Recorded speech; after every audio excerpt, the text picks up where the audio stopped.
Diamond হারবারে আমাকে হারালে রাজনীতি ছেড়ে দেব, শাহকে চ্যালেঞ্জ অভিষেকের। ভাইপোকে মুখ্যমন্ত্রী বানাতে চান। বাংলায় ভোটের প্রচারে এসে বর্ধমানের সভা থেকে প্রশ্ন ছুড়েছিলেন কেন্দ্রীয় স্বরাষ্ট্রমন্ত্রী অমিত শাহ। বুধবার মালদহ উত্তরের সভায় দাঁড়িয়ে শাহকে পাল্টা চ্যালেঞ্জ ছুড়লেন অভিষেক বন্দ্যোপাধ্যায়। অভিষেকের কথায় 3টি অপশন রয়েছে, যে কোনো একটি যদি শাহ পূরণ করতে পারেন তবে তিনি রাজনীতি ছেড়ে দেবেন। 3টি অপশন কি কি? অভিষেকের দাবি: 1. বাংলার প্রাপ্য 1,64,00,00,000 টাকা 1 মাসের মধ্যে ফিরিয়ে দিন। 2. বিজেপি নেতারা বলছেন আবাস যোজনার টাকা কেন্দ্র পাঠিয়েছে, 21 সালের পর কেন্দ্র টাকা পাঠিয়েছে তা প্রমাণ করুন। 3. ডায়মন্ড হারবারে নতুন করে মনোনয়ন জমা দিন, আমাকে হারালে রাজনীতি ছেড়ে দেব, কথা দিলাম। এখানেই থেমে থাকেননি অভিষেক বন্দ্যোপাধ্যায়।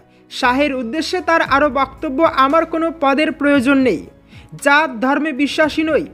রাজনীতিতে আপনারা রাজে বিশ্বাস করেন, আমি নীতিতে বিশ্বাস করি। উন্নয়নের দৃষ্টান্ত স্থাপন করেছে, আপনারা কেন্দ্রীয় এজেন্সি কাজে লাগিয়ে দেশের সর্বনাশ নামিয়ে এনেছেন। আমার পদ লাগে না, সবসময় মানুষের জন্য কাজ করি, আমি মানুষের কর্মী। মঙ্গলবার রাজ্যে বিজেপি প্রার্থীদের সমর্থনে 3টি সভায় উপস্থিত ছিলেন উত্তরপ্রদেশের মুখ্যমন্ত্রী যোগী আদিত্যনাথ।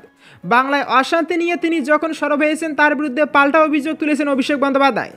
এদিনের সভায় তৃণমূলের সাধারণ সম্পাদক আরও বলেন, দেশের সবচেয়ে ব্যর্থ ও সাম্প্রদায়িক মুখ্যমন্ত্রী যোগী আদিত্যনাথ, যার রাজ্যে হাতরস উন্নাওয়ের মতো ঘটনা ঘটে, তার থেকে আইন শৃঙ্খলা শিখতে হবে আমাদেরকে।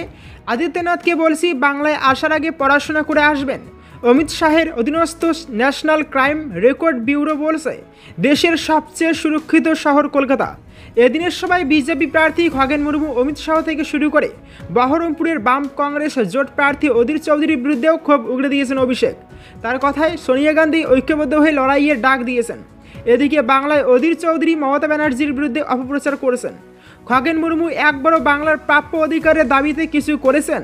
বাম কংগ্রেস বিজেপির বি টিম হিসেবে এবারের ভোটে লড়ছে। মনে রাখবেন, তৃণমূল কতটা শক্তিশালী হয় তার উপর নির্ভর করছে ইন্ডিয়া জোটের ভবিষ্যৎ।